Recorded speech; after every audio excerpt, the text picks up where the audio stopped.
Iya, harga tes PCR atau swab test di Indonesia tergolong cukup mahal sebetulnya, sehingga proses pelacakan atas kasus positif COVID-19 menjadi terhambat. Beberapa rumah sakit mematok harga tes PCR atau swab di kisaran 1 juta hingga mencapai 5 juta rupiah. Harga ini relatif lebih tinggi dibandingkan dengan harga tes PCR di negara lain. Pemerintah kini dituntut untuk mengatur regulasi batas maksimal harga PCR atau swab test di seluruh rumah sakit. Aturan ini akan mempermudah proses tracing atau penyebaran COVID-19. Malam ini kita akan bahas terkait dengan harga tes PCR yang mahal bersama dengan 3 narasumber yang bergabung dari luar studio. Saya akan sapa yang pertama ada Bang Saleh Daulay, anggota Komisi 9 dari fraksi PAN dari DPR RI. Selamat malam, Bang Saleh. Selamat malam, Mas. Baik. Assalamualaikum warahmatullahi wabarakatuh. Waalaikumsalam, dan ada Pak Diki Budiman, epidemiolog dari Universitas Griffith Australia. Selamat malam, Pak Diki. Selamat malam, Baik. Renhat, Pak Ya. Saleh, Pak Tonang.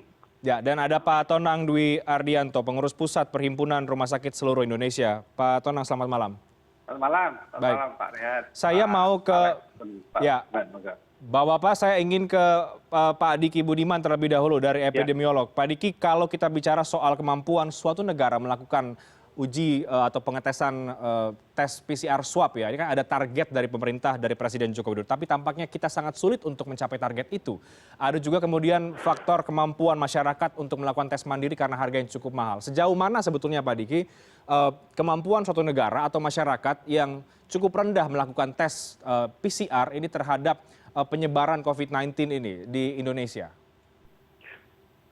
Pengaruh dari kapasitas testing satu negara atau wilayah ini sangat besar dampaknya untuk mereka, dua negara atau wilayah ini mampu memahami situasi pandemi di wilayahnya. Karena testing ini seperti jendela. Dia bisa melihat apakah kondisinya memang prevalensi tinggi, prevalensi rendah.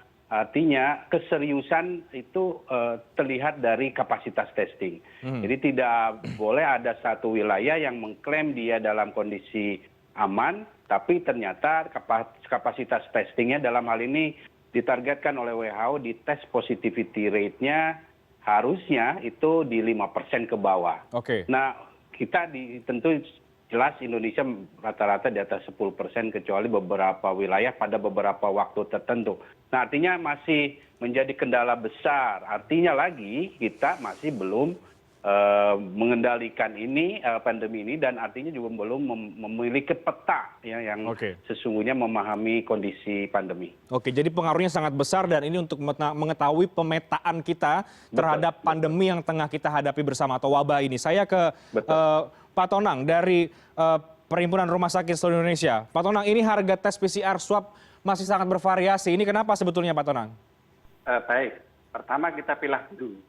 Sebetulnya dari seluruh pemeriksaan PCR yang ada ini kan yang sekitar 90% itu adalah melalui program pemerintah yang itu tidak ada biaya ke masyarakat. Yang kita bahasnya yang 10% ini.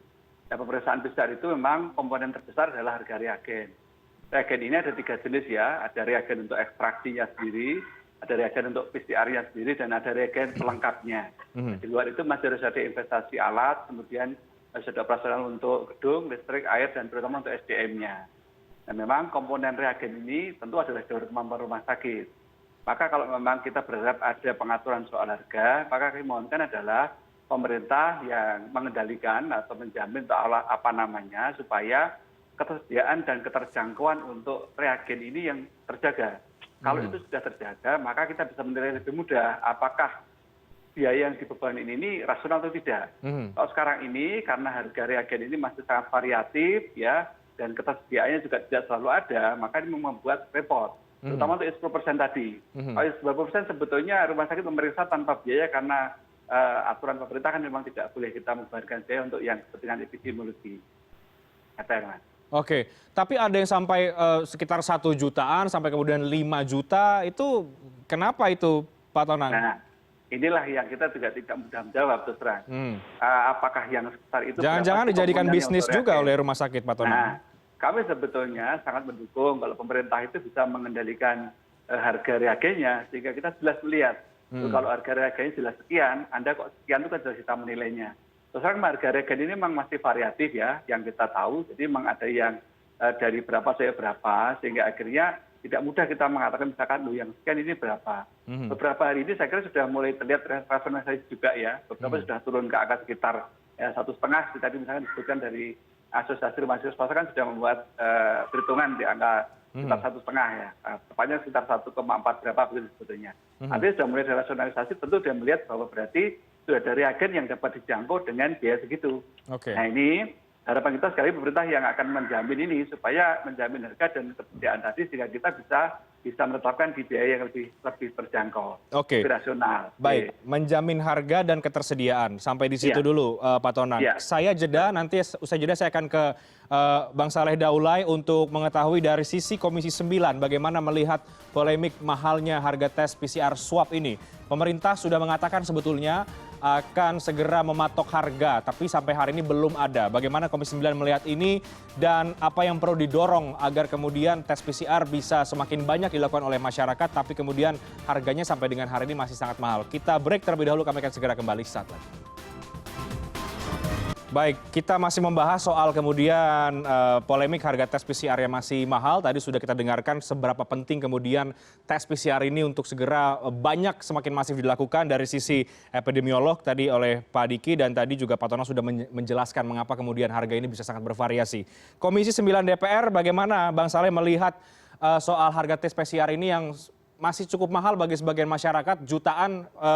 Bang Saleh, meskipun pemerintah sudah mengatakan akan mematok harga, tapi belum sampai dengan hari ini. Apakah perlu dibuat regulasinya sebetulnya, Bang Saleh? Pertama begini ya, bahwa tes swab atau PCR ini untuk sekarang ini semakin dibutuhkan oleh masyarakat. Kenapa? Karena kesadaran masyarakat untuk melakukan tes itu semakin tinggi. Apalagi sekarang masyarakat ini lebih yakin ya tentang tes PCR dan swab ini daripada katakanlah tes rapid test yang selama ini dipergunakan dan dipakai oleh masyarakat.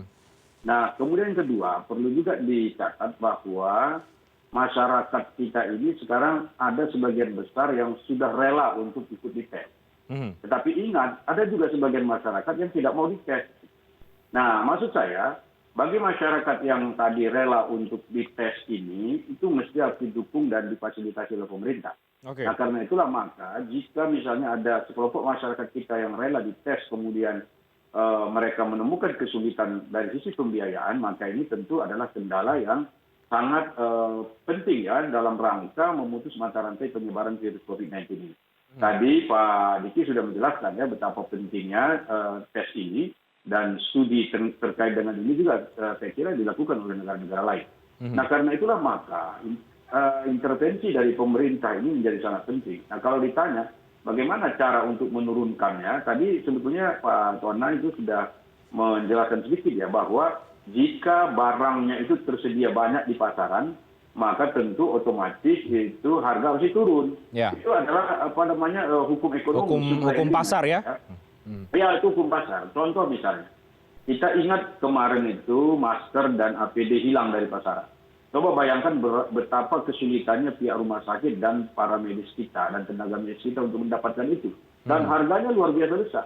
Tetapi begitu pemerintah intervensi, kemudian pemerintah mengajak kerjasama produsen-produsen besar di tanah air untuk memproduksi APD dan masker, akhirnya harga masker dan APD itu stabil. Sama dengan ini, kalau misalnya tadi salah satu aspek yang harus diikut sertakan di dalam tes ini adalah reagen. Reagen itu mesti harus ada dan tersedia banyak. Nah, bagaimana supaya banyak? Ya pemerintah harus intervensi. Bagaimana caranya? Tentu mengadakannya. Bagaimana cara mengadakannya? Apakah diproduksi dalam negeri kalau kita mampu, atau mengimpor dari negara-negara memang yang melebihi kelebihan barang ini untuk didatangkan ke Indonesia. Yang paling penting adalah bahwa ini harus tersedia. Kemudian kalau ditanya, apakah pemerintah memiliki dananya? Saya kira ada dananya. Kan sekarang pemerintah memiliki dana yang besar. Melalui Perpu 1 yang kemudian berubah dari Undang-Undang Nomor 1 tahun 2020 itu anggaran untuk penanganan COVID-19 ini masih besar. Ini kan masih ada sampai 3 bulan ke depan. Yang saya kira anggaran sebesar itu belum tentu habis ya semuanya. Karena itu boleh jadi anggaran ini kita alokasikan ya untuk pengadaan hal-hal dan tes-tes seperti ini. Jadi begini satu lagi, yang saya kira sekarang ini kita juga belum secara terukur dan juga serius untuk mengadakan pengukuran dan tes seperti ini. Sehingga masyarakat yang datang ke rumah sakit untuk ngetes sendiri itu belum tentu tercatat di dalam catatan pemerintah. Jadi kalau mau tahu peta yang sesungguhnya seperti apa sebetulnya penyebaran virus ini, ya kalau tidak dicatat oleh pemerintah ya nggak tahu kita. Artinya orang-orang datang ke sana kebutuhan pribadi saja, kebutuhan keluarganya. Ada orang sekeluarga datang, tes misalnya 2.500.000 per kepala nggak apa-apa. Kali 5 orang datang ke sana tes, nanti sekali sebulan atau sekali 2 bulan dia datang untuk tes kebutuhan pribadi dan keluarganya. Tetapi apakah itu sudah membantu pemerintah? Belum. Maka kalau misalnya ini mau dijadikan sebagai program pemerintah dalam rangka memutus mata rantai penyebaran virus ini, pemerintah harus intervensi, pemerintah harus mengeluarkan anggaran, dan pemerintah harus serius mendatanya, mencatatnya, kemudian memberikan laporan-laporan kepada kita, sehingga dengan demikian kita tahu perkembangan sesungguhnya di lapangan seperti apa. Oke, baik. Bang Saleh, Komisi 9 apakah sudah mendesak pemerintah Kemenkes untuk segera menetapkan harga tes PCR ini? Karena kalau kita kutip apa yang disampaikan oleh Pak Erlangga ya, ini mengatakan Kementerian Kesehatan akan mereview, mengevaluasi dan menetapkan harga jasa PCR test. Artinya sudah ada arah untuk ke pemerintah menetapkan harga standar tadi itu? Jadi sebetulnya yang kita desak kepada pemerintah adalah segera membelanjakan uang yang ada itu untuk kebutuhan masyarakat. Ya tentu termasuk ini ya. Nah perlu dicatat juga bahwa pemerintah kan memberikan anggaran tambahan untuk kesehatan sebesar 25,7 triliun. Kemudian dari 25,7 triliun itu nanti rencananya kan akan dipergunakan sebanyak 21 triliun untuk biaya pengobatan. Tapi sekarang sudah direvisi lagi, ya sekarang biaya perobatan itu sekitar 14 triliun. Maka ada sisa banyak tentunya, lebih dari sekitar 7 triliun lagi lebih malah justru. Itu yang saya kira sangat longgar sekali pemerintah untuk bisa mengalokasikan anggaran ini kemana yang dibutuhkan. Nah kalau misalnya PCR dan swab ini menjadi salah satu patokan kita untuk mengukur keberhasilan kita dalam rangka mengurangi penyebaran virus COVID ini, maka saya kira tidak ada masalah bagi pemerintah untuk mengalokasikan anggaran seperti ini. Jangan sampai anggaran itu malah justru lebih banyak dipergunakan pada hal-hal yang tidak langsung bersentuhan pada urusan pemutusan mata rantai penyebaran virus. Oke, baik. Saya ke Pak Diki lagi. Pak Diki, bagaimana Anda melihat Pak polemik harga tes PCR yang mahal ini kalau kita kaitkan dengan kemampuan satu negara atau masyarakat untuk bisa memetakan kasus wabah pandemi ini, apalagi kalau kita lihat dibandingkan negara-negara lain, kita masih sangat jauh ini ketertinggalannya. Ya,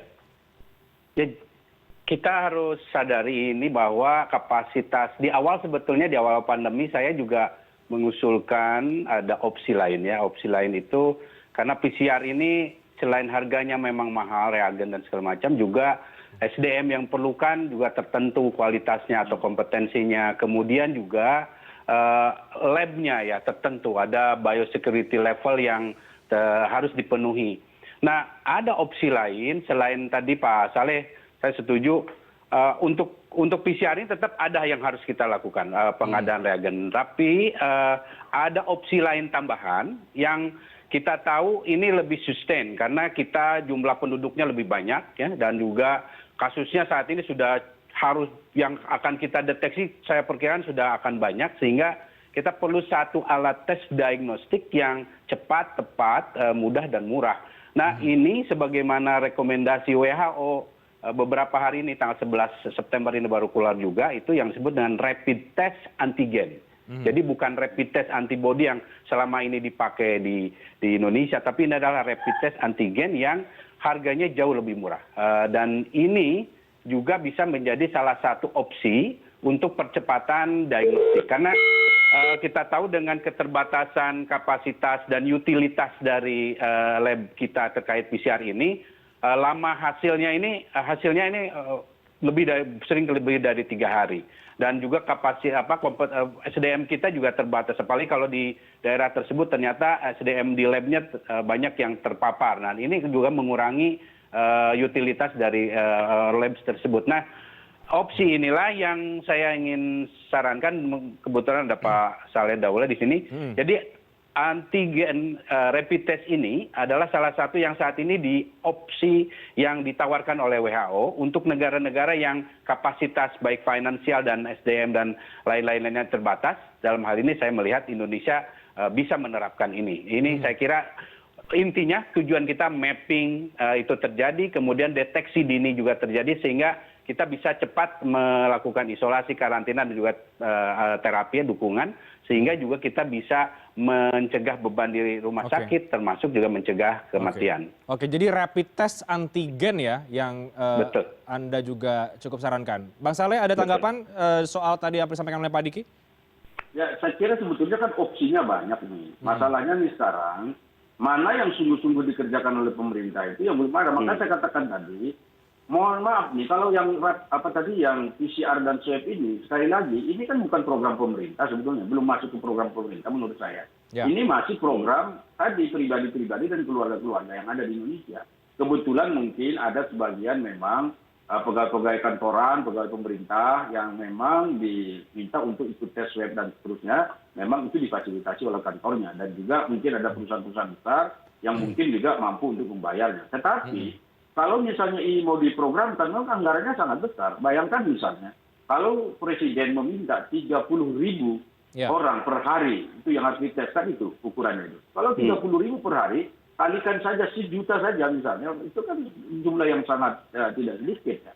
Nah, kalau misalnya itu dilakukan tiap hari dalam 30 hari, bayangkan berapa yang harus kita keluarkan anggaran untuk itu. Karena itulah maka opsi-opsi tadi, misalnya seperti yang disampaikan Pak Diki ini, itu harus juga didengar oleh pemerintah. Dan mungkin ada opsi lain juga sebetulnya. Saya dengar kan banyak nih alat-alat seperti ini, harus dipilih. Yang pertama itu harus dipilih yang tingkat efisiensinya. Jadi misalnya gini, kalau soal swab ini, selain harganya mahal, ini kadang-kadang nggak bisa langsung keluar hasilnya.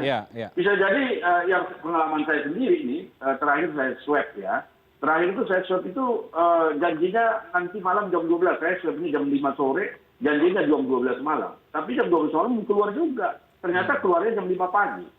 Bahkan ada yang lebih dari 12 jam begitu. Berarti kan sebetulnya dari sisi efisiensi juga efisien.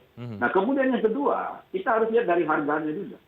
Kemudian tingkat bagaimana cara mendistribusikannya, apakah ini gampang didistribusikan ke seluruh Indonesia atau tidak. Kemudian yang tadi Pak Diki menyebut, ini apakah tenaga medis kita bisa menggunakannya. Jangan sampai ada alatnya, ada barangnya, tapi ternyata nggak bisa dipakai di lapangan, berarti kan tidak efektif. Nah, karena itulah makanya empat hal ini saya kira ini harus menjadi salah satu kriteria, sehingga dengan demikian kita juga betul-betul serius begitu loh untuk melakukan tes dan pengujian di lapangan. Oke, baik. Nah, Pak Tonang di lapangan, dalam hal ini di rumah sakitnya, ini kan seringkali kemudian orang mau melakukan tes swab, tapi sudah penuh, tidak bisa dan lain sebagainya. Apakah memang pada praktiknya memang kapasitas keberadaan barang itu atau tes swab PCR itu memang sangat sulit ya yang ada di rumah sakit. Tapi kita bahas nanti soal itu ya Pak Tonang. Kita break terlebih dulu, kami akan segera kembali sesaat lagi. Saya langsung ke Pak Tonang. Pak Tonang, apakah ketersediaan di rumah sakit memang saat ini sangat terbatas Pak Tonang untuk pengadaan atau untuk alat untuk pengetesan PCR swab ini? Menurut saya sebenarnya tidak. Ketersediaan itu ada. Kita perlu mengatur oleh Dinas Kesehatan supaya alur orang pemeriksaan PCR itu menjadi efektif. Karena terjadi kita ini yang memeriksa banyak, tapi dengan pendekatan tracing yang justru yang seharusnya itu segera periksa malah jadi tertunda. Sementara yang sebetulnya belum.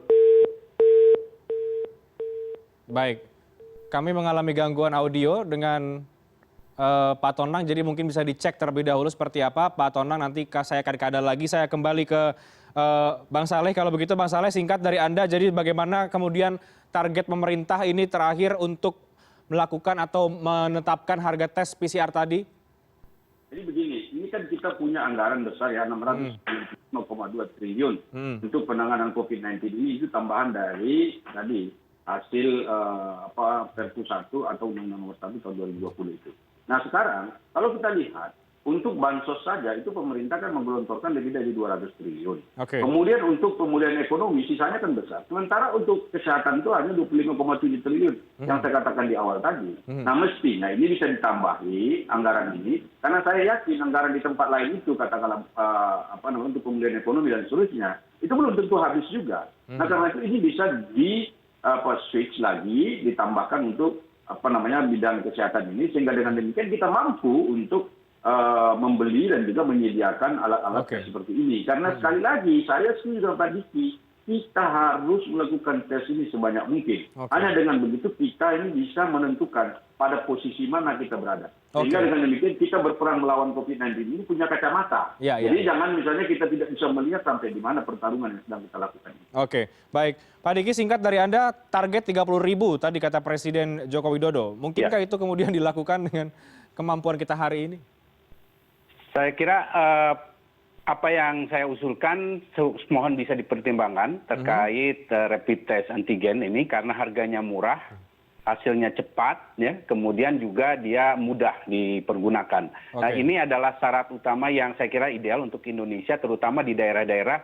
Apalagi kita lihat juga ada daerah yang ternyata disediakan lab PCR pun ternyata belum efektif beroperasi karena ada keterbatasan dan juga masalah training dan segala macam. Nah, ini dengan adanya antigen rapid test yang bisa kita adakan ini akan sangat membantu percepatan terutama daerah-daerah yang kapasitas fiskalnya terbatas, kemudian juga terutama untuk di Pulau Jawa ya, untuk Jawa Tengah, Jawa Timur, Jawa Barat termasuk yang kapasitas tesnya juga masih di bawah target dari WHO, tapi situasinya sangat serius. Jadi kita harus segera melakukan ini agar kita bisa menentukan intervensi yang cepat, tepat untuk perbaikan pengendalian pandemi. Oke, nah bicara soal intervensi, saya ke Pak Tonang terakhir tadi sekaligus menyambung tadi melanjutkan Pak Tonang yang sempat ada gangguan. Sejauh mana juga menurut Anda pemerintah harus mengintervensi soal harga ini? Ya, kalau harga jelas.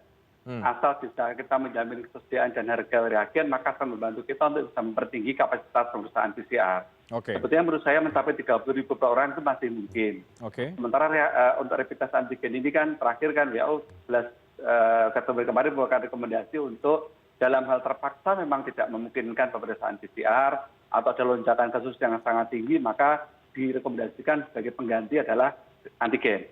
Jadi sebenarnya tetap antigen memang tetap tidak bisa sebaik PCR. Demikian. Oke, berapa harga menurut Anda? Ini kita bicara soal harga deh Pak Tonang. Kalau misalnya kemudian ada harga yang dipatok oleh pemerintah, standar. Kalau misalnya harga reagen itu bisa di bawah angka 300, bawah 400, saya kira kita bisa menekan di bawah 1 juta harga totalnya. Jadi angka berapa Pak Tonang? Maaf, saya kurang mendengar. Kalau reagen itu bisa kita tekan sekitar angka 300-400, maka kita berusaha untuk tetap di bawah 1 juta total biayanya. Jadi sebetulnya bisa ya di bawah 1 juta asal kemudian reagennya tersedia. Betul. Jadi tersedia dan terjangkau. Ini dua hal ini yang kuncinya Mas Terang. Nah, yang terjadi hari ini? Hari ini kadang-kadang kita kan mendapatkannya kan variatif sekali harganya. Saking variatifnya juga kita menekan harganya tidak mudah. Nah, apalagi dapatnya yang kebetulan harganya tinggi, itu susah kita dapatkan, susah kita menekan ke biayanya. Nah, kalau harganya terjaga dan tersedia terus, maka kita yakin. Dan dua itu juga menjadi kunci kita untuk bisa mencapai 30.000 per orang, nanti menuju ke 7.000-nya yang kelebihannya kurangnya menuju ke 1 orang per pekan itu bisa ditempuh dengan antigen di daerah yang remote area. Itu tidak apa-apa demikian. Ini nyambung saran dari Pak Diki tadi seperti itu. Sekali lagi tentang antigen ini adalah terpaksa jika memang PCR tidak memungkinkan. Tapi setelah memang memungkinkan, maka sebetulnya kita tetap menyarankan tetap dengan menggunakan PCR sebetulnya. Karena kemudian ada rumah sakit yang harganya agak-agak mahal sekali. Pak Tonang. Untuk saat ini karena memang reagen kita masih belum dapat dijaga betul kebiayaan dan harganya. Demikian masalah kita saat ini. Jadi yang diharapkan kalau ada harga standar tadi, intervensi pemerintah akan seperti apa nantinya ke depan, Pak Tonang? Harapan kami sebetulnya rumah sakit itu jangan selalu di posisi yang tidak nyaman. Kami kemarin di rapid test itu kan ditekan betul, lalu pada saat yang sama kan harga dari pemasok masih belum turun. Nah, semoga nanti dalam hal PCR ini kita bisa bareng-bareng lah. Pemerintah menetapkan berapa, penyedia juga langsung turun, kita juga ikut enak. Kalau kemarin kan kita terpaksa harus di fase di mana kita terpaksa beli mahal dulu sebelum mereka turun. Nah, ini semoga yang untuk PCR nanti tidak terulang seperti itu. Baik. Jadi sebetulnya kalau ada intervensi pemerintah yang cukup jelas, tadi Pak Bang Saleh juga menekankan adanya anggaran, ini polemik mahalnya harga tes PCR ini bisa segera selesai. Kita akan nantikan bersama bagaimana pemerintah serius melihat ini kepentingan dari tes PCR ini agar bisa memetakan tadi itu. Ibarat perang tadi Bang Saleh katakan kita harus tahu dulu petanya seperti apa. Terima kasih banyak Bapak-bapak, mudah-mudahan segera ada kepastian dari pemerintah soal standar harga tes PCR saat ini yang ada di Indonesia. Terima kasih banyak Bang Saleh, terima kasih Pak Diki, terima kasih juga Pak Tonang sudah bergabung bersama dengan kami pada malam hari ini.